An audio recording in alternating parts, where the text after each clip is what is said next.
Yeah. So I think Bitcoin is the future. Web 0.3 is the future. I think blockchain in particular, is going to be the future of how we operate. Welcome back to the Passion to Paycheck podcast. On today's episode, we have Dr. Curt. Hey, Curt, how's everything? Oh, man, wonderful. How you guys doing? Good. Thank you for coming. Oh, man, pleasure to be here. Yeah, I appreciate you coming. So to go ahead and get started, let the audience know a little bit about yourself and what you're currently working on. Okay, yeah. So my name is Dr. Curt Collins, chiropractor here in Bakersfield, California.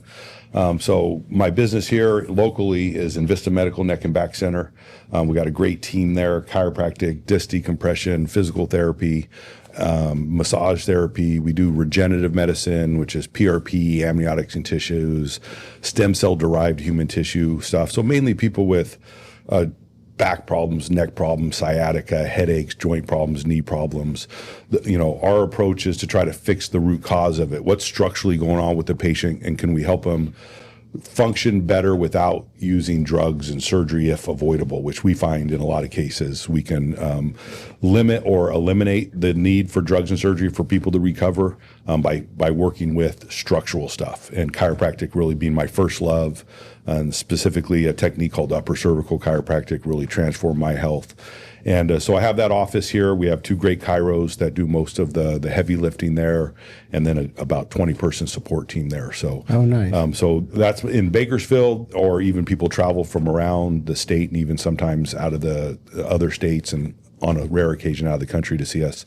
We do that. So that's one of my projects here that I work on, but got that where learned how business management stuff and got that to where I can be an owner more than an actual doctor and employee there, and got a couple other projects that I'm super excited about that we're working on more on a national and global stage, if you will. Oh, nice. And then for the chiropractor, when did you begin that whole journey? Back in 1998, I enrolled in chiropractic school. Didn't really know a lot about chiropractic. I played football locally and basketball locally here at Bakersfield High School, and it was really blessed with great coaching, great teammates, just kind of like a really graduated in 1991. We had an era where we were undefeated for 3 years, great athletes, lots of Division I players that came before me that kind of set the stage where I could get a full ride scholarship. I was a good athlete, nice. But kind of piggybacked on a great program. Played down at San Diego State. Didn't have a great career down there because of some injuries and some things. Didn't know anything about chiropractic care. I look back and, man, if I'd have known about chiropractic care and had good chiropractic care in my college career, I really think I'd have had a chance to make it to the NFL. But that wasn't God's plan for me. Didn't find out chiropractic until after I'd graduated. My girlfriend at the time became my wife, later ex-wife, was a massage therapist, worked with chiropractors, and so she kind of turned me on to chiropractic. I was coaching basketball at West High and teaching up at Fairfax Junior High at the time, and did that for 2 years. And then she convinced me to go back to chiropractic school and become a chiropractor. Okay. And then when I got to school and I started getting adjusted, started to feel better, had a lot of health issues that I didn't know really were related to chiropractic. And then when I found an upper cervical chiropractor, Dr. Fred Mills, actually retired here locally in Bakersfield, California, still my main chiropractor, 30 years later, still go to his house and see him once a week. I love Fred. He keeps me going, and I go and check him, and we adjust each other and talk philosophy and life and stuff. Super cool. Love Fred to death. But he made one adjustment on my atlas, the very top bone in my neck. And I remember sitting up off that table, and I'd been adjusted regularly, hundreds of times before that. I'm like, man, that was different. And then over days and weeks and I remember somewhere around a 2-month period, looking back, 25, 30 years ago, I remember going, man, I don't think I've ever felt this good in my life. And then I really became digging into the upper cervical part, started an upper cervical club on campus, and really became an upper cervical chiropractor. So that was my first love for 15 years. So from 2003, to about 2016, I had an office on Ming Avenue, did upper cervical care, had some massage therapists, and really did that mainly. Oh, nice. Good. So you would say your ex is kind of how you got into the whole thing? Yeah, I do look back and I believe in a higher power, God, universal intelligence. They're kind of similar to me. You can call them whatever you want, but I believe there's a higher power that created us, maintains us, It's actually the chiropractic philosophy. A lot of people don't know we have 33 principles we're built on. And principle number 1 is there's a universal intelligence, God, right? Yeah. And it created all matter, and it created us. And inside of us, there's an innate intelligence that keeps us alive and functioning. And chiropractors really just realign the spine to realign the nerve system with that innate intelligence so it can heal through our body. And so I believe it was my ex-wife definitely that motivated me to do that. But I believe there was a divine higher power that was working through my health challenges and her and all the things that happened that kind of shape. And I kind of look back at my whole life and go, man, that power has always been with me. It's always, it's always, it's there. Never leaves. Yeah. Once you see it, you can't unsee it. Right. Yeah. Yeah. So you said the cervical, right? Yeah, upper cervical. So what makes that different than the other kind of chiropractor? Yeah, so I love all chiropractors and like all professions. You got some great ones, you got some good ones. You got other guys or gals that maybe need a little work at their profession. I don't care what you do, right? Plumbing, personal trainer, electrician, build houses, whatever. So upper cervical chiropractor is really a unique specialty. It's a small percentage of the chiropractic population that really focuses on the upper cervical or upper neck area, C1, C2, atlas axis. The only 2 bones in the spine that have a name. So by that, you can kind of know they're important. And so those areas sit around the brainstem. And the brainstem's the tail of the brain that literally is the transition between all the messages that are going from our brain down to our body. And so most interference that happens, we believe, as upper cervical chiropractors, most of the dysfunction or the interference to the communication system, which is what chiropractors are working with when they realign the spine, happens in that C1, C2 area. And it's different biomechanically. So there's a different way to adjust it than just turning, twisting, and popping, which you do for the rest of the spine. So most upper cervical chiropractors are going to take some type of detailed x-rays, trying to analyze scientifically with measurements how that vertebrae or which vertebrae, usually C1 or C2, have gone out of alignment. And they're going to make a lighter, more precise adjustment to reposition it. So rather than just going, okay, it kind of feels stuck here, boom, you're in alignment, they're going to have testing to know whether you're in alignment. They're going to have a more focused, gentle, specific way to realign it. And then they don't readjust the upper neck until it goes back out of alignment. So where regular chiropractors are going to pretty much adjust you on every visit, they're going to find something in the spine that's fixated or stuck and subluxated, as they would call that, and adjust it. The upper cervical chiropractor believes less is more. In fact, the acronym for that is HIO, which stands for hole in one chiropractic.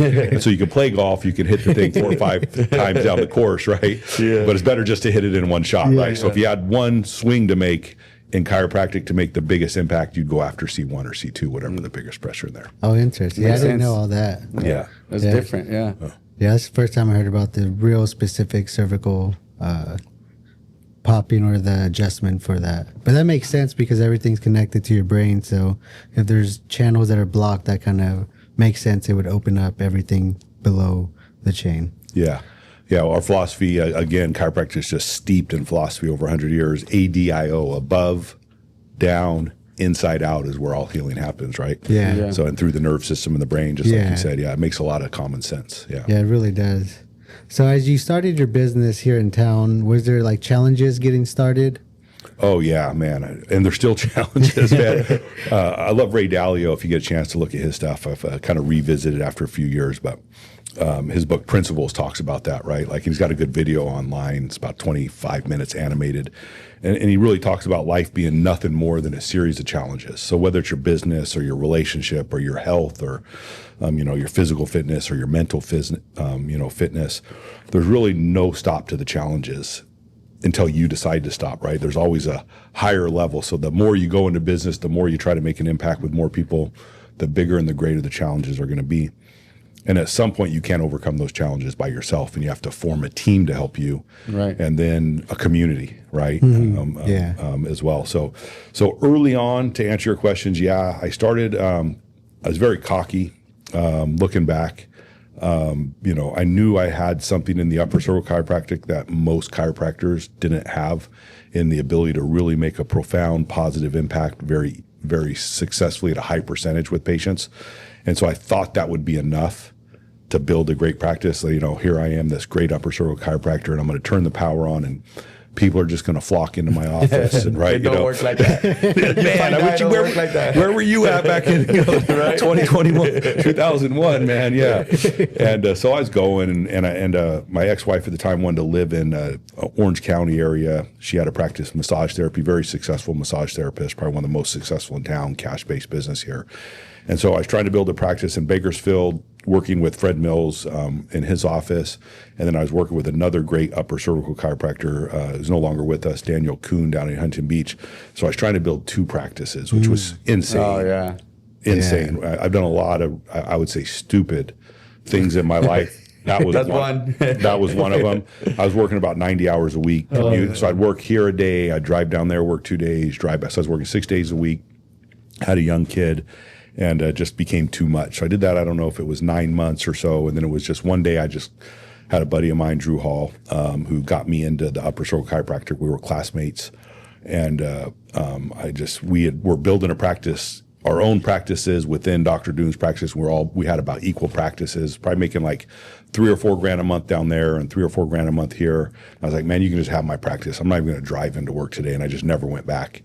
And just started focusing in Bakersfield, and I was kind of burnt out at that time. Yeah. And so I just wasn't really marketing, and I was getting some referrals and some stuff, but it was not enough to live off of. And a practice popped up for sale, and I was like, man, I think I'll go buy this practice. And so I bought a practice. Dr. David Dill, great chiropractor. He was moving to Iowa with his family. He had a 10, 12, maybe a 15-year practice, was doing some pretty good numbers, and I ended up getting a loan, talked 4 or 5 friends into loaning me $5,000 because I had to raise like 30 grand for a down payment, talked my parents into co-signing on the loan, which looking back was a stupid decision. It was a great decision on their part, but not a very educated one because, they were teachers. There's no way they could have made that $8,000 or $9,000 loan payment had I defaulted on it. Oh, wow. Yeah. And, but when you're an entrepreneur, you figure it out, right? Like, and so I got in there, I had this $8,000 a month loan payment, had a family, and I'm like, I got to make this work. And it wasn't easy, but we figured it out, and we worked hard, and grew that into 4 or 5 offices at one time. I had offices in Tehachapi and Wasco and another one in Bakersfield. And, I'd buy practices with people who were retiring or passed away and stuff like that, and incorporate them, and then kind of shut all those down and went back to one practice at one point in time. But struggle after struggle. I mean, you don't know what you don't know when you're starting a business, right? Yeah. And I'd say the biggest mistake I made was not having a coach or a mentor or somebody that I could talk to that had systems already that I could have learned from. I was too cocky and thinking I could figure it out on my own. And so I later hired coaches, and I didn't utilize them as good as I should have looking back, but it was enough to get me to the next level and the next level and the next level. And with a little bit of luck and divine favor, I figured it out over time. Nice. So it seems like it's been pretty successful now that you're able to kind of step away and kind of let other people run it. So as you're running it, when did you start adding different kind of services to your practice?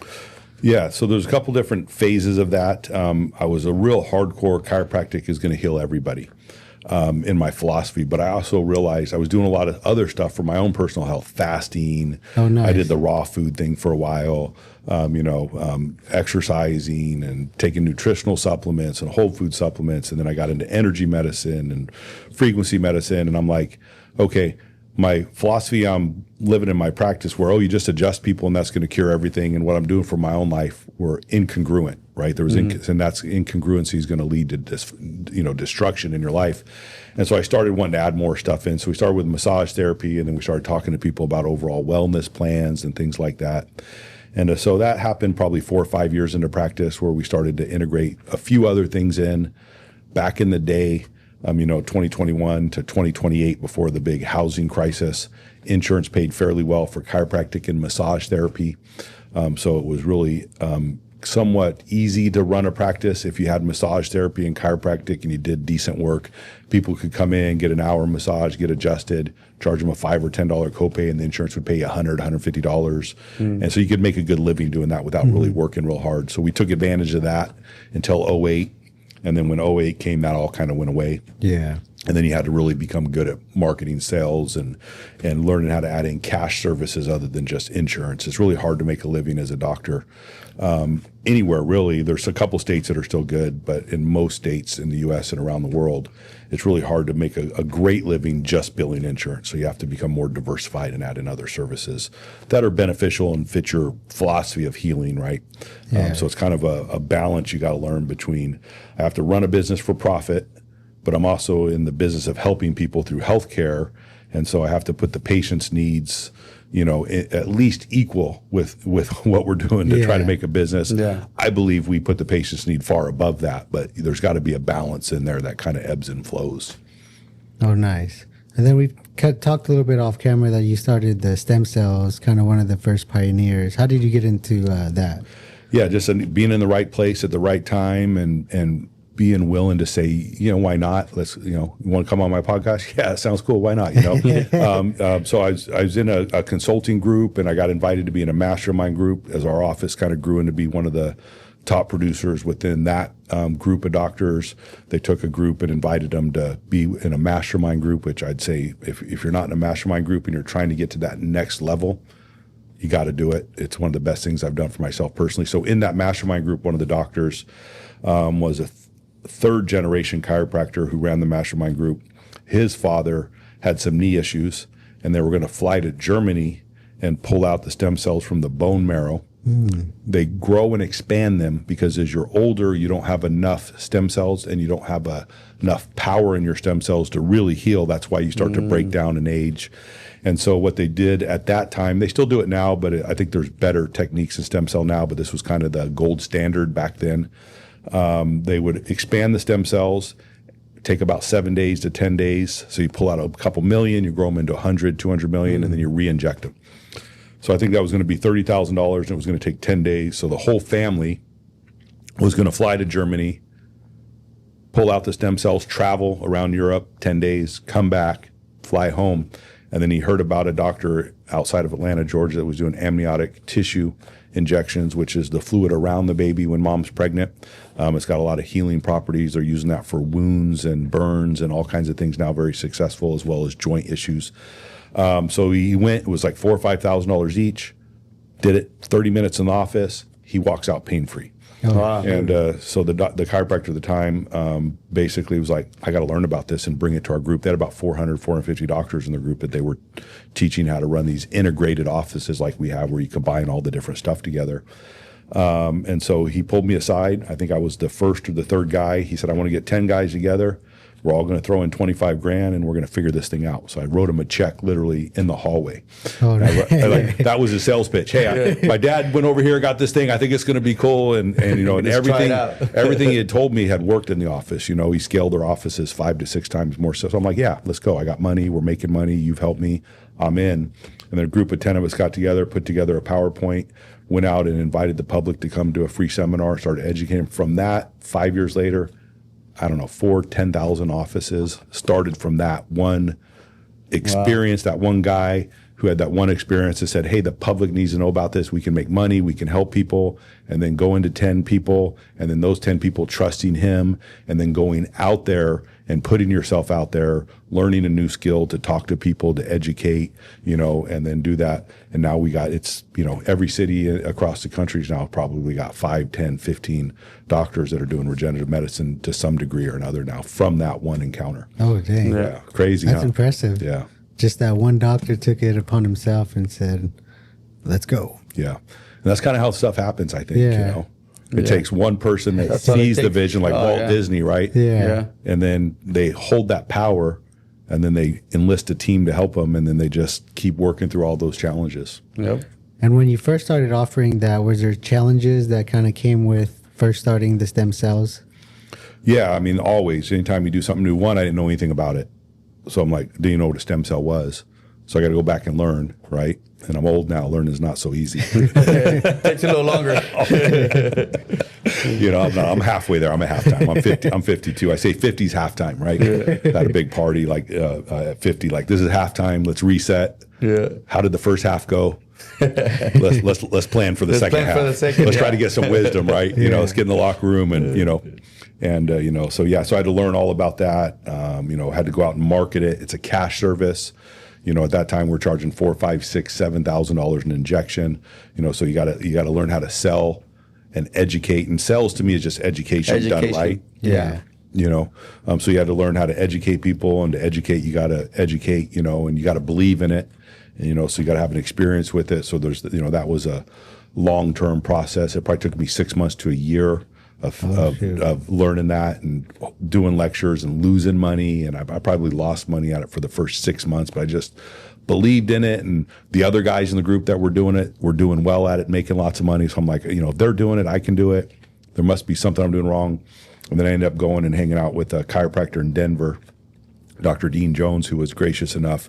I'd actually came in after me, but he just really blew up and was being successful. And so I'm like, he's got something I don't got. I went and hung out with him for 2 or 3 days, watched him lecture, watched how he sat down with the patient, explained it, learned a lot, started doing good.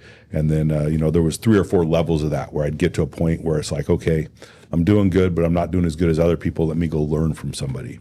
Okay. That's good. That's important.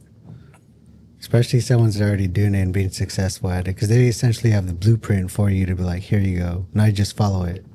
Don't try and change it. Just follow it. Yeah, follow the blueprint. Don't try to change it right away. Absolutely. Yeah. And I always want to change stuff. I'm like, I could do that better. And then I find out, don't work. Yeah, and not until you become like an expert in it. Then you can go, okay, I can do this little change. And then you try to track it with statistics. And, okay, I changed this. Did we do better? Did we do worse? And so. And then when we were talking off camera, you kind of mentioned a little bit about the insurance, that they were trying to sue you or kind of go into litigation. Yeah, I really had 2 challenges. One, when we started making a lot of money, when insurance was good, what they would do is they'd target offices that would multiply their income too quickly.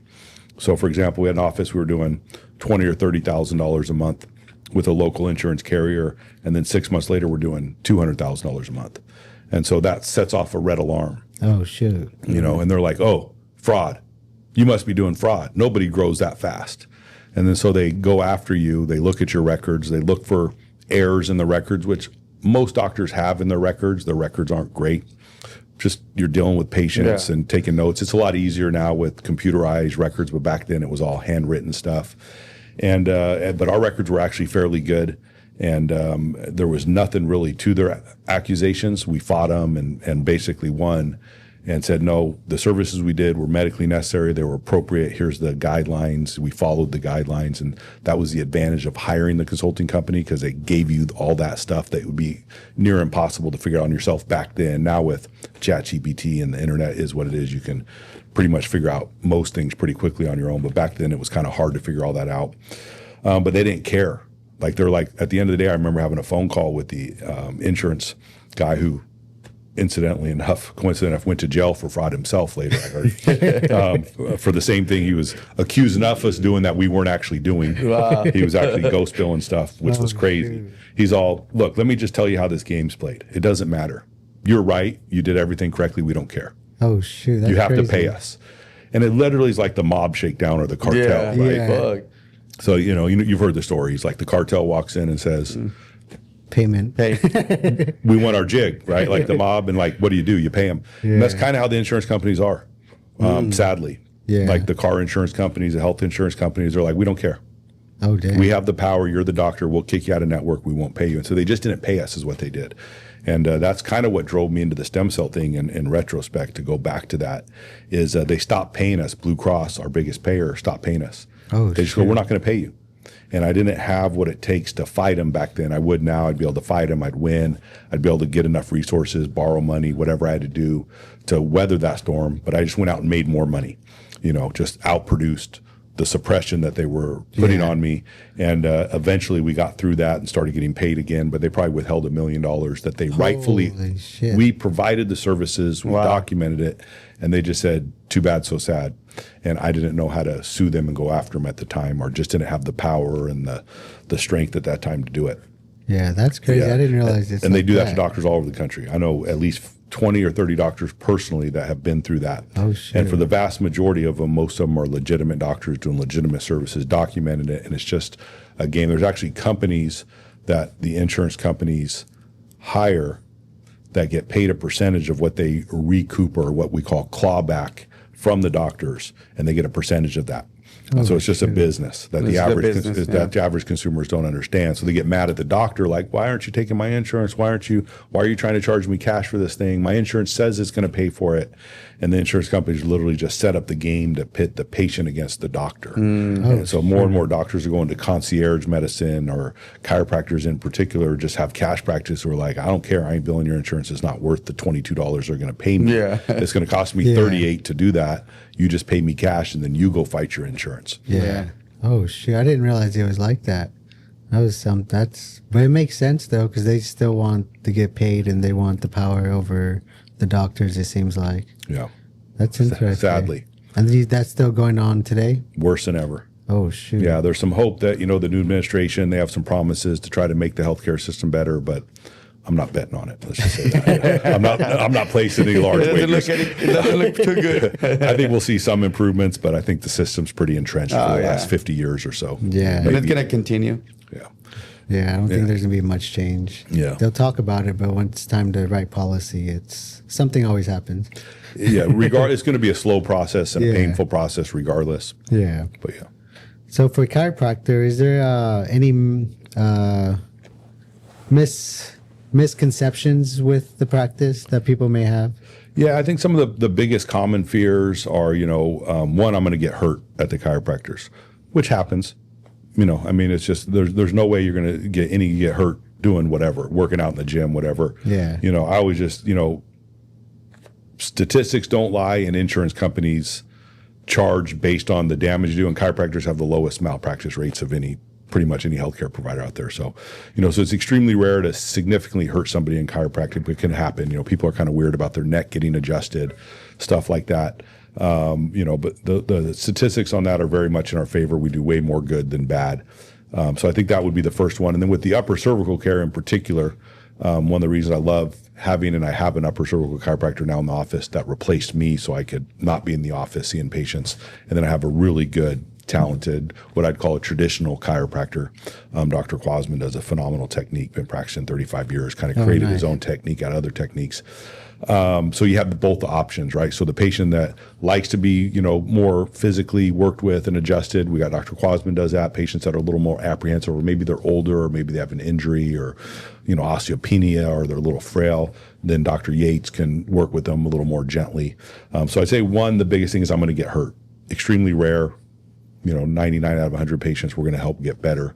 And anytime there is any kind of incident where a patient feels worse after, you can usually unwind that. And sometimes that's just part of the healing process, like going to the gym for the first time. Yeah. You get patients that haven't been adjusted ever in their life before. They got 30 years of problems, and you start working with them, they might be a little sore for a few days and all that. The second is probably, once I start going, I got to go forever. I say that's probably a big one. And then, you can get a little bit of chiropractic care. I've had patients where I've made one adjustment and it's changed their life forever. Had headaches for 30 years every day, one adjustment, never had a headache again. Now, those are rare. Dang. Those are rare, but they happen, So 1, 2, 3, 5, 6 adjustments can be very beneficial and life-changing. But chiropractic is kind of like going to the gym or seeing a physical therapist. Each visit's going to build on the one before it. And it usually takes 6, 12, 18, maybe even into the 20 to 30 visits to really get a patient stabilized that hasn't grown up with chiropractic care, right? So you get somebody that's, 30, 40, 50, 60, 70, they come in the office and have had no chiropractic or very limited chiropractic care. It's going to take a while to get them in a decent shape, get them out of that crisis and into more of a stability. And then chiropractic is best in its maintenance phase, where you're going in once or twice a month or once a week to maintain it. So you don't have to go all the time, but you want to go because you're like, I'm feeling good, Yeah. One of the analogies I like is kind of like a race car. I drive my car and I don't maintain it very well, but, I put in 8 or 10 miles a week, so I can neglect it and it will still keep running. But if I was going back and forth to San Diego every day, I'd probably want to drive that thing. And if I threw that thing on the track at Indy 500, I'd pull over every 50 laps and get that thing checked on, right? Yeah. So it really depends on what you want from your body. I want to produce at a high level. Anything I do, I'm going all out, right? And so I play tennis, I work out in the gym. Awesome. So I'm getting adjusted once, twice a week. I'm getting a massage once a week if I can. I'm doing cold plunges. I'm, doing all these things to try to function at an optimal level, because for me, my health is my greatest wealth, right? I've realized that if I want to do these things in the world and I want to be around when I'm 80, 90, 100, I'm going to have to take care of myself now. And so you don't have to have chiropractic the rest of your life, but if you want to function optimally, it is a requirement. I'm going to tell you this in all sincerity and certainty. You cannot be at your best if your nervous system's not working at its best. It's impossible, no matter, where you're at on that. So that would be another one, so I'm sure there's a few more that are out there, but those are the two biggest ones that I think we have to overcome as a profession. Okay, nice. Yeah, I didn't know that. I didn't realize that people thought they got hurt. I didn't realize that whole thing. Because most of the time people are just like, oh, I don't like the pop, or that feels weird, or my neck's going to go here. Yeah. They watch the movies where the guy sneaks up behind him. I think that's what we're doing to him, right? Okay. Yeah. And now there's an opposite thing. Somebody just brought this up to me the other day, but I've seen it. It's like people are addicted to watching the chiropractic adjustments on YouTube now. Yeah. And then they put the microphones and they actually exaggerate they hear that the popping. crack, the popping. And they're addicted to that. They're actually watching these things. A friend of mine's like, I think I've become addicted to these, and he's all, is that bad for you to pop in? I'm like, nah, I mean, you pop your knuckles all day. Them all the Do it in time. front of. Yeah. It One thing ain't hurt nothing, right? It's just releasing gas out of the joint. Yeah, that's what I always thought. People would say, don't pop your fingers so much, you're going to give yourself arthritis. Totally untrue. Totally that makes no sense. Yeah, totally. Especially if you're doing like a distraction versus a like. Yeah. That way, you might move the ligaments around a little bit, and maybe if you got an injury in there, you might exacerbate a little bit. But if you're doing traction, which is a good adjustment, it's always going to line up with the joint use. Traction, not go against the ligaments of the joints. Yeah, I was like, well, I guess I'm going to have it then. I still pop them. Feels too good. You can't. Yeah, toes are my favorite. Well, I need to try those. Yeah, those are great. So, for the frequency medicine, when did you start getting into that part? Oh, man, yeah. Shortly after I found out about chiropractic, I did a deep dive into alternative healthcare. I was blown away. I grew up, you got sick, mom took you to the doctor, you took some pills or some antibiotics or some, thing you had to swallow down that tasted like bubble gum or something. And like you were better in 3 or 4 or 5 days and you're cured, right? So I thought, oh, you get sick, you take a pill, you get better. I think most of us kind of grew up in that society. And then once I went to chiropractic school and they taught us this whole different philosophy. We had a philosophy class that talked about universal intelligence and God, and we're divinely created, and there's a doctor within us that heals us. I'm like, man, what else don't I know? And so they actually talked to you about that in school? Oh, yeah. Oh, wow, that's amazing. Yeah, I mean, you could call it education, philosophy, or an indoctrination. Right, yeah. I think they indoctrinate the medical doctors into a certain belief, right? Yeah. So yeah, they have that there. And then, so I started diving into that, and I got into frequency medicine. Fasting was a big one for me. I felt like for me, still to this day, there's 2 things that I know are powerful for my own personal health, and that's keeping my neck in alignment so I can communicate, and then fasting. So I try to do that on a regular basis, where you just, limit what type and quality of food you're putting in, try to reduce it down. You could water fast, you can juice fast, you can do all different kinds of fasts, but that really gives your body a chance to break and heal and repair. And then the frequency medicine, I would say, would be the third thing. I got a little device on here I'm wearing now. It's called a Healy. So this is a little portable Rife machine, connects to your cell phone. You could charge different programs for, so for me, I use the allergy one a lot. I wake up, my nose is a little runny. I throw this on for 15 minutes, gone. Oh, dang. Like magic. And it's got all different kinds of things that you can do. I'll have to check that out. Yeah, so these are pretty cool devices. Yeah, those are cool. And I got stuff at home I use that, electromagnetic frequency, PMEF is a big one, pulse electromagnetic frequency. The right frequencies can kill cancer and all kinds of crazy stuff. I know guys out there that are doing that are stage 4 pancreatic cancer, 3, 4, 5, 6 weeks later. Patients no longer have cancer, so I'm a big fan of all that stuff. I don't really do it in practice. I more refer out to that stuff. It's just not something that's part of our bread and butter and what we're set up to do, but I'm a big fan of it. Do it for myself, refer out to it. Oh, nice. Yeah, that's something I found when I met Dr. Anna Marie is kind of when I started learning more about the frequency and the biocharger and how that can affect the body. Because even when you're at the biocharger, you feel the difference. You're like, oh my gosh, I feel something. Yeah. If you're in tune, for sure. Yeah. Yeah. You're like, I feel something. I'm just sitting here and this machine's going off. So yeah, I definitely became a big believer after meeting Anna. Oh yeah. She's got the best thing in Bakersfield by far at Happy Old Year downtown. She's phenomenal. She's got some really cool technology down there, and she's really on purpose. I think the two biggest things I want in somebody that I trust with my health is, somebody that's passionate and purpose driven about what they're doing. And usually that's somebody like myself or Dr. Marie that had a personal health challenge and they overcame it with that specific thing. And then they're like, oh my gosh, I want to do this for other people, right? And she's one of those for sure. Yeah, she's amazing. Yeah, we had her on the podcast. That's how we met. Yeah, so then you mentioned you had some other projects you're working on. Any other you want to share about those? Yeah, so I work with other. One, I'm big into the stem cell world, big mover, and I've helped a lot of other doctors integrate that into their practice. So it's a small part of what I do, but one of the things I do is help doctors learn how to add other service centers that can help patients that they can also make better income off of the insurance, like, weight loss or neuropathy programs or regenerative medicine stem cell stuff or, detox programs, functional medicine programs. So I'll help doctors learn how to add that. I'm a big, because I wasted so many years and so much income and stress that I could have overcome. I'm big into now systems and procedures and how to run your team through statistics and getting, replicatable things done in the office. So we got systems where we help doctors or other business owners do that as well.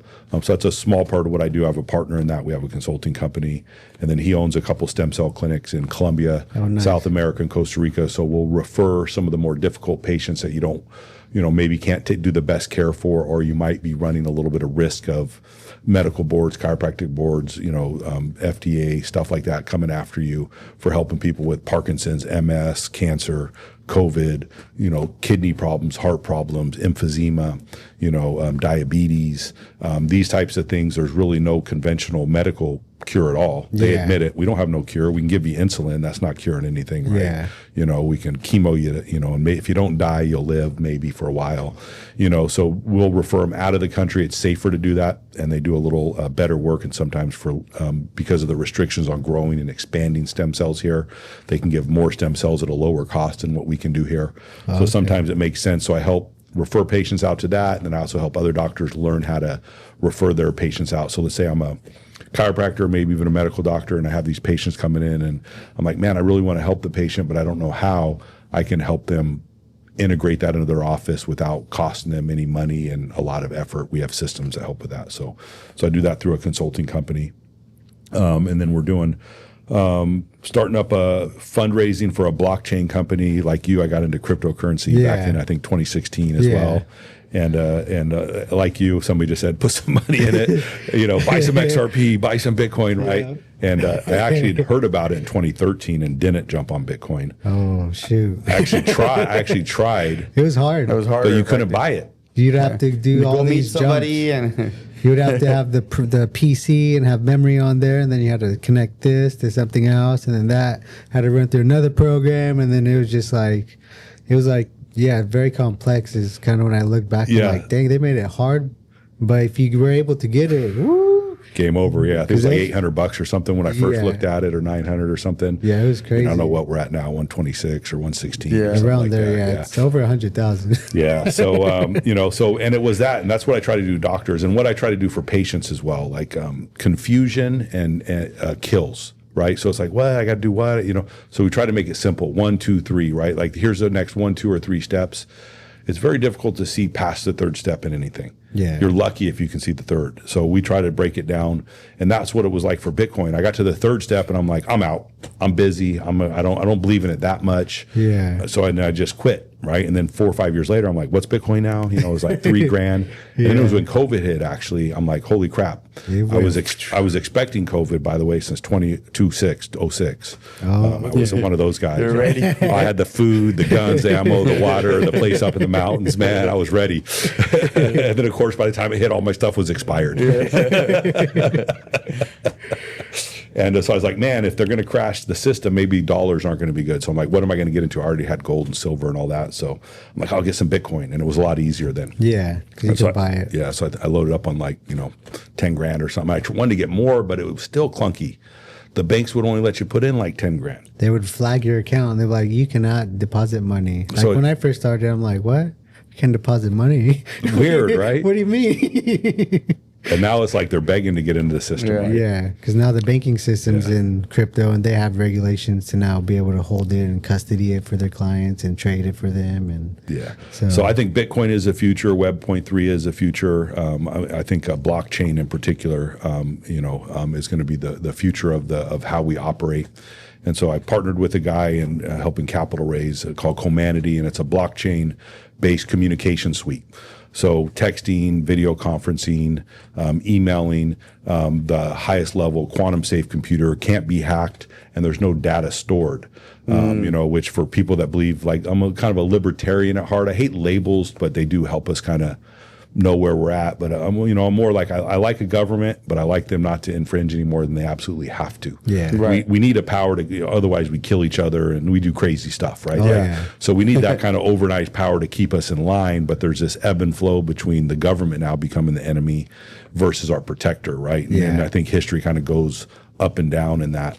So I do think that there's a little too much infringement upon our personal freedom since 9/11 and what they can do now, every time we put something on our cell phone or we save a Google Doc or a Word doc, we no longer own it. Mm-hmm. Our website we don't own. Mm-hmm. Amazon or whoever hosts that owns it. And so COVID was a great example. If you put anything out there about vitamin C or ivermectin or hydrochloroquine, like the American frontline doctors who I thought were heroes for coming out and risking their licenses and their lives and their well-being to try to tell people like, hey, there's another alternative out here that the science is very suggestive is helpful. Yeah. You actually got deplatformed and flagged and the medical boards come after you. And the whole thing with the insurrection as well, like the insurrection is they arrested, 600, 800 Americans, 1,400 people had their liberty, like what we would have thought 10 years ago as like massive government overreach, like going into their homes, throwing them on the ground, hog tying them into the grass and at 2 a.m. for going to a rally. Like they didn't even go to the Capitol. They just showed up at a rally. And they did that all through their cell phones, through going into their Telegram accounts and saying, you were at the Capitol and then you deleted a message. So maybe you did something bad. Maybe. Yeah. So we're going to get a grand jury indictment against you. We're going to raid your house, throw you on the ground, hog tie you, and take all your computers and laptops so we could see if you're a terrorist. And by definition, terrorist just means if you oppose the government, you're now a terrorist, right? Yeah. And so that was really a big infringement and a push to a level that I don't believe we should allow in America. I don't think that's what our founding fathers, our Constitution, that kind of overreach needs to be pushed back. And so you got two ways to go about that. Do you try to fight that, publicly and try to politically support candidates or run for candidacy? And I'm not a big fan of that. I think that's a very difficult road. Got a good friend here, Mike Harvey of 511 Media, that's got, a good stretch in California to try to win some of that more conservative rights back for us. But I think that's an uphill road, like trying to change the insurance stuff. Yeah. So what Comanity is doing is trying to create a platform where we can have some freedom. We can transact without undue government influence, right? Without them coming in and stealing our information or using our information against us in a way that might fit the laws that they've created with these crises but they actually go against the Constitution. And it's going to take years and decades for, companies and corporations and lawyers have power to unwind all that. And so a big fan of that purpose. So I started raising capital. We're probably 6 months away from bringing that to the marketplace. Still need to raise another $1 million for that to get it to market. But we're about $2 million into it and a year and a half. And like any business, it's always takes twice as long and costs you 5 times more than you think it should. So passion project of mine as well. And then I like hosting health retreats, which I think you and I talked about. Yeah, maybe we doing talked something about together, that, where you take people out of their environment for 3 days, 5 days, 7 days, and you immerse them in something different to kind of shake them up and teach them and get them to kind of change, and they go home totally changed. So I haven't done a lot of those successfully, but something we're starting to plan to do those. We got a couple that we're in the works with partnering with people to kind of hold those. So I think that's another thing. We're going to build a retreat center on a private island in Panama. Yeah. We have some property there and got some property in Colombia that we've looked at doing that just to kind of get people out of the environment where you can switch them. Yeah, take them out of the bad air too. Yeah, I love Bakersfield except for the air, man. The heat doesn't even really bother me that No, much, it's but the that air is something else, man. You can see it. You're like, what the fuck is that? Yeah, you can taste it. Yeah, it's not as bad now. The chemtrails are cleaning it up. You know? Yeah. I don't know if that's better or worse for us, but it's not as bad as it was 10 years ago before those chemtrails came through and started cleaning everything up. Yeah. So how did the blockchain kind of got you into the whole humanity thing, right? Yeah, a little bit. Like once you learn about something and you kind of do the deep dive on it, it changes your paradigm and the way you view the world. So I think with cryptocurrencies and understanding the blockchain and getting in to understand how the blockchain is different than the current Web 2.0 that we're working, and then you start to see all the billionaires starting to finally say, yeah, this is the future. This is where it's going. They're investing heavily in it. And so you can see the writing on the wall. This is where it's going if you can see trends and that kind of stuff. And then because I kind of believe it was just a doctor friend of mine that knew Rod Smith, the founder of Humanity, and introduced me to it. And I watched the video on it, and it just resonated with what I believed. And the more I sold other people trying to raise, the more I sold myself on the concept. Yeah, because definitely when I saw the video, I was like, oh, this is definitely something different. It's disruptive. Yeah, because that's what the blockchain essentially, from all the research I've done, is something that can separate you from the system but still connect you to the system.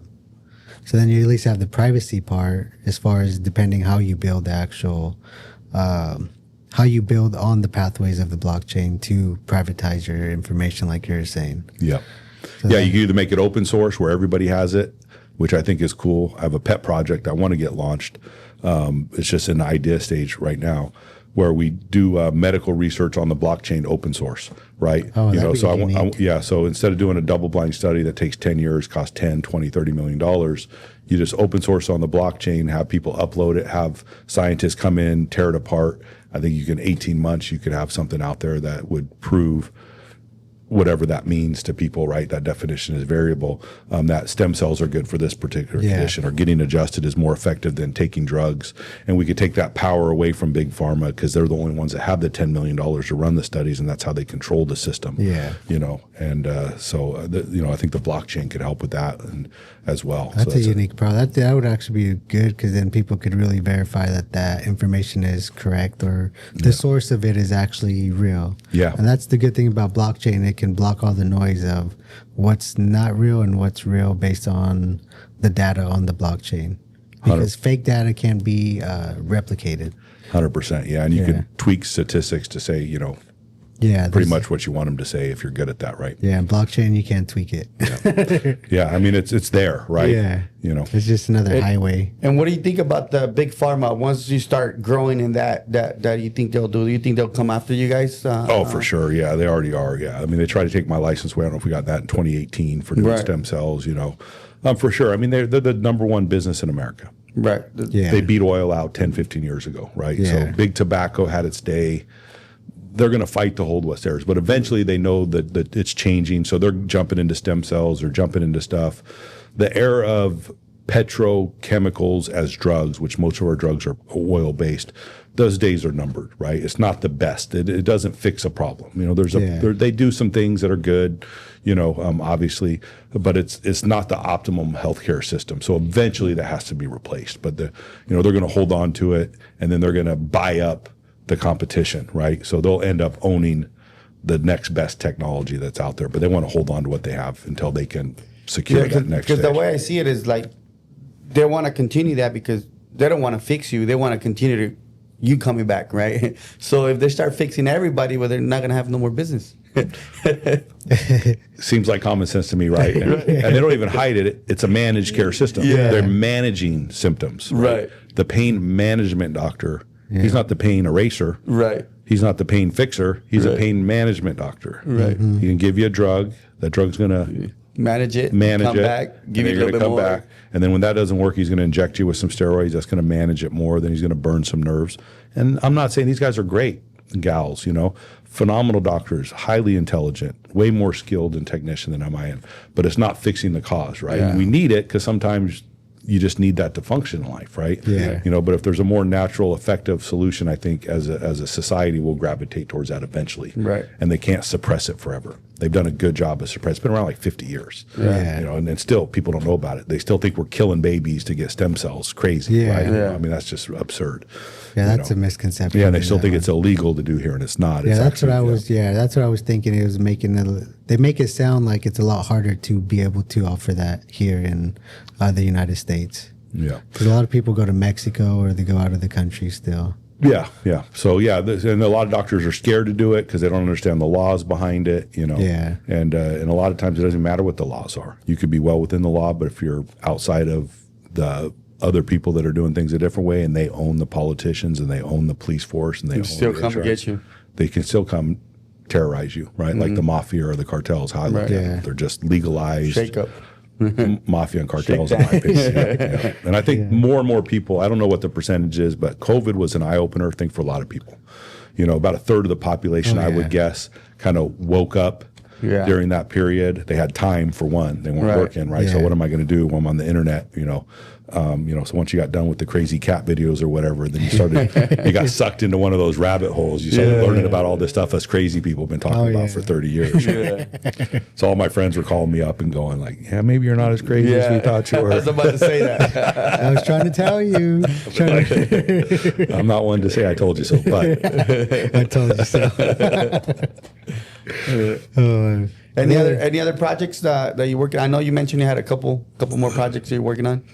those are the main ones that we're doing. Got some stuff going in Panama where we're investing some stuff over there and trying to make an impact with schools and property and trying to make a world a better place, right? I think we have as humans, I think for the most part, I mean, we can do some pretty bad and terrible things, but for the most part, we like to make our own lives better. And then once we've got that situated, we then like to make our families' lives better. Right. Then once we got that situated, we want to make communities better, right? And so one of the things I think is we can have a bigger impact in some of these emerging economies than we can here in America. I mean, we got to take care of our own. And we work with a lot of veterans here too as well. At Invista, nice. We're set up to take the vets in. We really love that.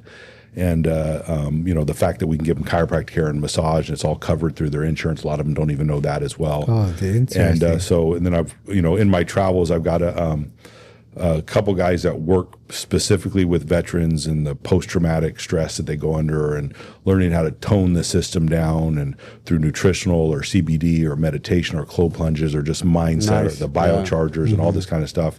So that's a project that I want to flow some what I'd call power to, right? Like a little bit of finances and a little bit of intellectual power. And I know this person, you know this person, and let's do this stuff. So I feel like we've benefited a lot from the veterans here in our office financially, as well as being able to help them. And I want to give back to that. So I got a couple small projects that we're working on specifically with the vets. Just met with one of the guy that runs the veterans out at Cal State, and we're going to do something out there to try to help them. And then, he's connected on the BCs, and we're connected with a couple there. And then the Panama stuff, we're over there trying to do some things to kind of make money for our investors, but also have a bigger impact over there on the communities there. Oh, nice. I like that. And then now with the upcoming of AI, what are your thoughts on that whole project here?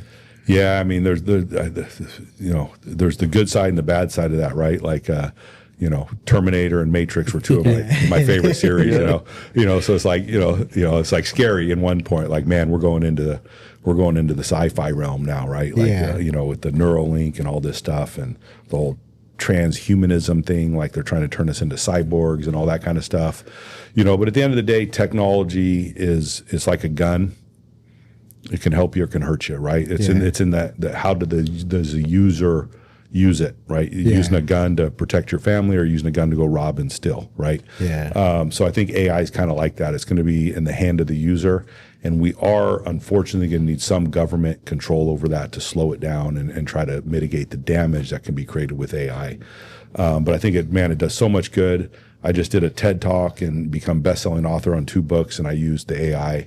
I would have never thought I could take these projects on. Now, it doesn't do it for you, but it puts a framework together where it gets you going and moving in a direction that you may not be able to do on your own, or it might be too overwhelming for you, right? Mm-hmm. Yeah. Makes it easier. Makes it easier, right? So people that think they can just write a book on AI, I mean, that's not how it works, right? But will AI give you an outline of a book if you feed it the information that resonates with the message that you want to put out, and will give you 40, 50, 60, 70% of what that book is? Yes. But you still got to go in and work with it and manipulate it and make it yours. So I think it's going to really exponentially have our ability to grow and impact on an individual and a community level. It's going to blow. It is, and it's going to continue to blow that through the roof of what we can't even sit here and imagine today. On that aspect, it's going to get scary. You're not going to know what's real and what's not real now with the deep fakes and all that kind of stuff. You can digitize yourself now. This could not even be us right now, and the public wouldn't even know. It's that good now, right? So that's scary. That's one of the things we're doing in Comanity. Is when you come into our closed network, you have to be verified as an individual, just like you did when you did your crypto account. Upload your driver's license, scan your face, you're real. Now you can stay anonymous. That's all, encrypted, and nobody's going to get that data. You don't have to necessarily say who you are in the network. You can have an alias, all this, but you'll be a real person. And so people that interact with you will know they're at least dealing with a real person, right?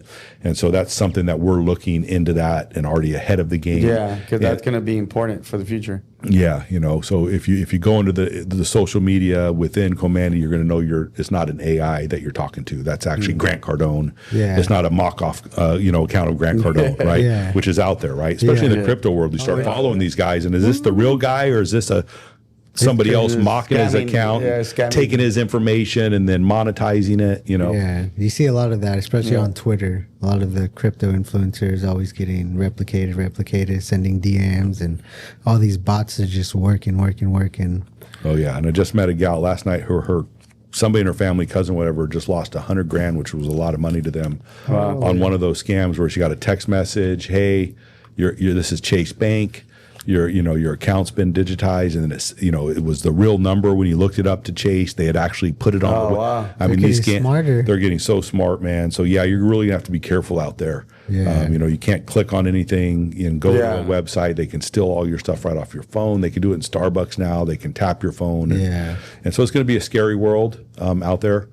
For a while, but with that, there's opportunity, right? Exactly. So in chaos is opportunity, and so the more you can stay focused and expand your communities, expand your awareness. I like to say raise your frequency. One of the books I just co-authored in is about frequencies and how not just can you use frequencies to heal your body, but we actually vibrate a frequency, and each emotion has a certain level of frequency. And the more you can raise your frequency up, the more you can see truth through lies and all that kind of stuff. Oh yeah, definitely. I definitely believe in that 100%. And then for the crypto and everything, do you think that's something people should start really learning now? I mean, it's a new technology. It's like the web. It's like the internet, right? So everybody was scared of the internet, and at first it was used for sinister purposes. Mostly porn and drug transactions, all that kind of stuff. And then it's adopted by everybody. So if you don't know how to build a website right now, or have somebody build a website for you, you don't exist in the world of business, right? I mean, you're not going to scale. And so I think the blockchain is going to be that way. So the sooner you can learn AI, the sooner you can adapt to the blockchain. It is going to replace our system. I think that's that ship sailed. I agree that. Right? Yeah. So the sooner you learn about that, and start to get educated on that, and they are going to switch our monetary system over to the blockchain, which I actually don't think is good. Nope. I think it's a Trojan horse personally. The track and trace. Yeah, I think it's the Antichrist personally. Right. I think that's the beast system that's coming, but it's coming. Yeah. So the more you can learn about it and start to work within it and get ahead of that curve, the better off I think you'll be. Yeah, I definitely agree with that. Yeah, definitely the Bitcoin was the Trojan horse into the system. I think so. I think it was created by the deep state and the CIA and all that personally. But there's a lot of say that they were the ones. Never know, but it makes more sense than not to me. Right? Yeah, because the monetary system. They don't just let anyone have control of money. No, that's where they kill presidents over that stuff, man. Oh yeah. Then I saw your TED Talk. How did you get into that? Yeah, again, just like building your community. I like to say, why not instead of no? Like, hey, somebody's like, hey, I did a TED Talk, you ought to check it out. And they're like, you should do it. And I'm like, why not? What's involved? So basically I hired some coaches that walk you through the process of doing that. And then they have an ability to, if you follow their system, you're basically going to get a TED Talk produced more nice. likely than not. So, it was a process of learning and working with a coach, and I put more work into that than I thought I would. And I procrastinated a lot of it until the last 4, 5, 6 days, and had to cram it. I could do a whole podcast on that whole adventure. But super glad I did it. Don't know what the outcome will be. It's already opened a few doors for me. Yeah. And another project we may work on. I'm working with Cal State Bakersfield with their athletic program out there. So, most of the sporting programs are still a little bit behind the times. They don't understand PRP or PMF or, shockwave therapy or chiropractic care. They're still kind of stuck in the orthopedic PT world, which is great. But so really, I think our athletes at Cal State Bakersfield and around the country are probably being underserved. And as an athlete that spent 4.5 years playing at a high level, Division I level at San Diego State University, I know the stress and strain put on a student athlete physically is very overwhelming. So we've partnered with them to add in chiropractic care and the ability to send their athletes into our office for free care, and then to hopefully eventually put in a facility at Cal State Bakersfield to offer these services to athletes on site over the coming years. We're going to try to do that together. We will do that together. Like Yoda said, there is no try, right? There is do and there is do not. Right, so we're going to do that. So that's a fun project. And then from the TED Talk, send it out to 20, 30, 40 of my contacts. Before I haven't posted it even on social media yet. We'll do that soon. And a guy reached out to me, and he's like, he was probably the most enthusiastic person that had reached out to me on it. And he shared it with all of his contacts. David Martin's his name, and he's got a great franchise out there, let me think of it, Light Lounge, lightlounge.com. I think you can look that up. But he's got these beds that look like tanning beds that put frequencies, like the biocharger. Nice. You lay in them, and it's all turnkey. You just swipe and go in. You don't even need staff to run these things. Oh, nice. Talk about good. Next level stuff. So I think he's got 11 or 13 of these out there. But he's been working with Duke University for 10 years. Okay, nice. And so I sent him my TED Talk. He was very optimistic about it. I hadn't talked to him in a while. I'm like, hey, let's connect. Send him my Calendly link. We jumped on a talk, and he's told me about this thing he's doing at Duke, which is exactly what I'm trying to do with Cal State Bakersfield. And so he needs to raise $2 million to Duke's already set aside some space for him to work with the athletes and the students there to use his technology. And then I just happened to have another basketball player guy come through town that I ran into a friend of his at an airport, and his daughter's playing basketball at Duke, and nice. He's got connections to some of the all-stars that have came out of Duke and are playing the NBA, making hundreds of millions of dollars. And he's got a cool technology where he detoxes his body and helps people with all kinds of health challenges that he wants to scale and get out. And I had already thought of putting these two guys together, and then all of a sudden it's like boom, boom, boom. I'm like, I see it. It's here, and this needs to be at Duke. It's going to blow up at Duke, and then from that, we can replicate it to other universities across the country. So that's a fun project that literally fell in my lap 3 days ago. Oh, sure. Wow. Nice. So I think we're going to try to get that one pulled off and putting some energy into that. Everything starts coming together. Perfect time. It's crazy, man. Yeah. And I'd say doing the TED Talk kind of raised my frequency up. Yeah, I liked it. And made me do some things that were uncomfortable and put myself out there.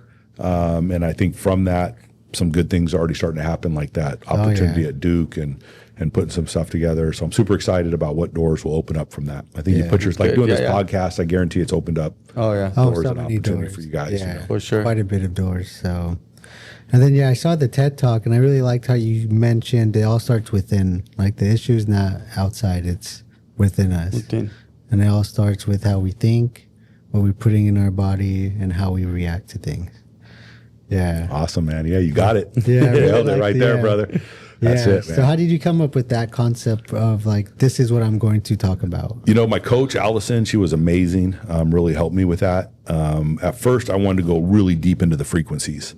And she's like, Ted's kind of not quite that progressive. Like, you start getting in, and I want to talk about stem cells, and that might get banned, And so then we kind of met chiropractic, realigning, frequencies. So we kind of just went back and forth over about a 6-week period. I'd come up with some stuff, ChatGPT, modify it, send it to her. She'd be like, I like this, I don't like this. So she really came up with kind of that concept based on what I want to do. And I think the AI, her, me, working together. What and what you got to do with the AI is you throw your stuff in there. I'm like, so I put some of my stuff into it. I put a couple books that I really believe in. I'm like, hey, nice. I really believe in I like Dr. David Hawkins' Power versus Force, Letting Go. He talks about the frequencies, all that. I put that book in there, and then I put some chiropractic stuff, and I go, what should I talk about? What can I do? And it really helped with that. So, and that's just my philosophy, right? Like, I think people get stuck in victimhood. Yes. Oh, it's the government's fault. It's my husband's fault. It's my kid's fault. It's my job's fault. There's no power in that. Yeah. Right. And so if you want to take power back, you got to go, it's my fault. Mm-hmm. What did I do to get into an abusive relationship? And I survived abusive relationship. I was, 20 years in an abusive relationship. But what did I do? Who was I when I met that person that allowed myself to ignore the red flags and the warning signs? And then who was I to stay in an abusive relationship? What do I need to fix within me? And then eventually I was able to fix myself and get out of that. Now I'm in a wonderful co-supportive relationship with an amazing human, my wife Lori. But I had to become that person before I could see it and before I could do it. So it starts with you, within you. Yeah, and your awareness of it, right? Mm-hmm. Like taking responsibility, like what happened, even a car accident, like, was that the person's fault that crashed into me? Maybe, but where's the power in that, right? What did I do? What could I have done ahead of time? So I think everything starts with, like, if you want power, you gotta take responsibility for yourself. Right. Yeah, definitely 100% agree with that. I always tell myself that's my fault. Even though if it wasn't mine, I said that was mine. Yeah, because ultimately you made the decision to get in the car and drive, right? Yeah, exactly. Yeah. So I really enjoyed that, and I heard it, and I was like, just confirmed more and more of what I already thought, and I was like, confirmation. Awesome. So I always like seeing things where it just confirms. I'm like, oh, I'm in the right path. Yeah. Yeah, man. I call it the God flow. When you're living on purpose, you're trying to help other people. You're trying to make the world a better place.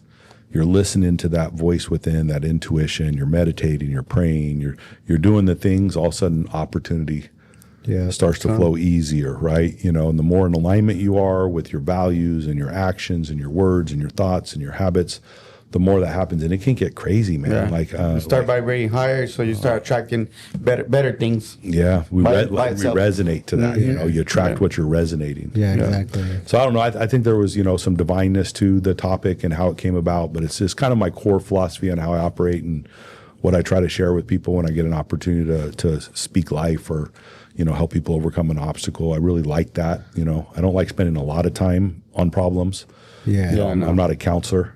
Yeah. I'm like, can you tell me your problem in 30 seconds or less? So let's find solutions. I got it. Yeah, it's always good to be more solution oriented as a problem comes up. So, okay, that's your problem, or what can we do to fix it? Yeah. So what's the next next little best step I can take? Right? Yeah, exactly. And let's move on. Yeah. My wife and I just had that conversation today. We're moving into a new house, and we got we could go 12, 14 steps deep into what we got to deal with. And I'm like, what can we do today? Yeah. I got 20 minutes. I got to go to this podcast. I didn't even get a chance to put pants on, right? I took the socks off because they were pink coming in here, right? I did brush the teeth though. So, so I'm like, I got 20 minutes. What can we do today? What can we do today? And then I'll be back at 1. I got 2 hours. We'll figure it out. Like sometimes that's all you can do. Yeah, exactly. Yeah. If you ever serve in the military, you know that, right? Like, what do I do right now? Right now. I got some guys trying to kill me. Like, live in the now. Not get killed, right? The problem is that these guys come home and then they think people are trying to kill them. Still, that's the challenge, right? Yeah, that's the PTSD. Yeah, that's brutal, man. They get stuck in that cycle. Yeah.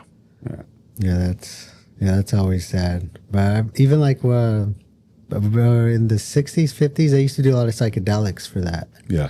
Oh man, the mushrooms, the ibogaine. Have you seen the stuff on the ibogaine? Oh yeah, not the ibogaine. So I think it's some kind of psychedelic. The statistics on that are 2 treatments, medically supervised, 90% of PTSD gone, drug addiction gone. Oh shoot. Yeah, so they're studying this stuff, man. But what they're trying to do is suppress it so they can pharmatize it. Yeah. Right. But man, I would really encourage somebody to look into that stuff. Supervise. Don't try to go your own route. Yeah. Have somebody help you. Well, that's good. Kind of like fasting. If you first get into fasting, it can be dangerous. If you want to, at least be like listening to experts in the field. Yeah. Like you don't always have to hire somebody. Educate yourself. But yeah, go deep on it before you just stop throwing some mushrooms in your mouth, you know. Yeah. But I think low dose that stuff can really help. You know, I had a college friend of mine said he was suicidal.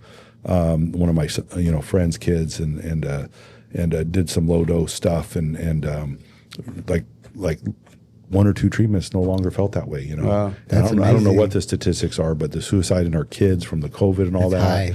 And man, if taking some low dose, mushrooms that don't even tweak your mind, they just Right. calm you down a little bit, can fix that versus a drug Oh, that yeah. sometimes makes them suicidal anyways, and they go shoot people on this stuff, you Yeah, know. exactly. I think the more natural we stay to it, the better. Oh, yeah. You know, Yeah, I so definitely agree with that. yeah, so I would definitely encourage somebody to look into the plant medicine stuff if they haven't found another solution for that. The cold plunging too, I think really works. Yeah. It's that, to reset their system, Yeah. the dopamine and all that. Nice. Yeah, I definitely agree with all of that. Because I've done the microdosing, and that's helped a lot whenever I needed it.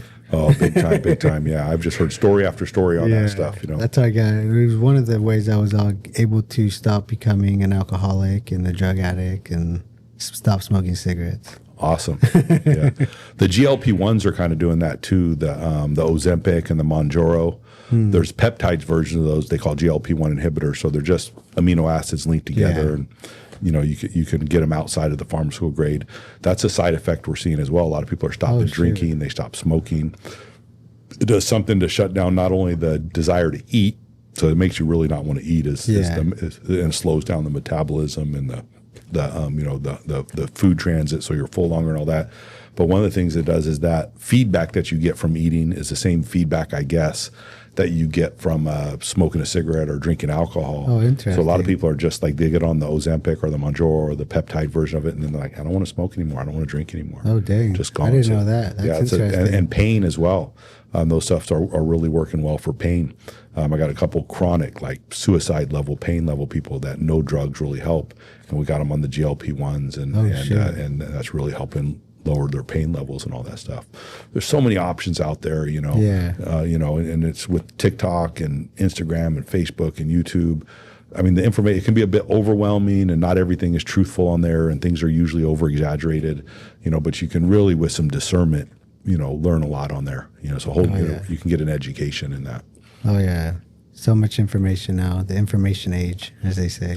That's what we're moving into. We're talking about that a little bit. I think we're moving into the third evolution of human society, where we got to learn how to adapt to massive amounts of information and how to process it effectively and put it into our life and not be overwhelmed and not get addicted to just scrolling, but how can we use that information to improve our lives and impact other people? And our brains aren't really set up to deal with that right now, but they'll evolve into it as we slowly integrate it. So definitely using it more for education than just the scroll. Yeah. So I always try and block things that just distract. It's challenging, man, because it's addictive. I've been there, man. It's the same. Yeah, that scrolling gets that catch yourself. dopamine fix, and you got to take a break from it, and it can be bad for sure. Oh, yeah. Yeah, so we'll go ahead and start wrapping up the podcast. So for the last piece, what would be one piece of advice you would give to the audience, whether it regards life or business or both? Yeah, I would say just, one, it all starts with you, like start looking internally instead of externally at where the root cause is, and then look for natural approaches that work with the way God designed us in the universe. Don't be scared to reach out for help. Was at dinner with a friend of mine that runs a $1 billion company, and one of the managers had been running for 25 years, and then all of a sudden started having problems and waited 45 days to reach out for help, and it cost the company $20 million. Wow. And he had to step in and fly to Hawaii and get that thing sorted out.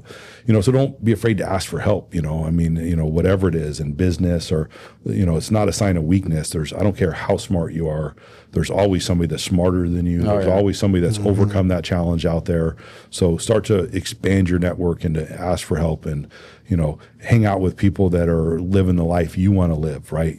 Like don't get stuck in that rut. Like the first thing they tell a drug addict or an alcoholic to do is what, get away from those. Get away from those people that are doing that, right? And then get in a support group where you can talk with people that have already overcome it.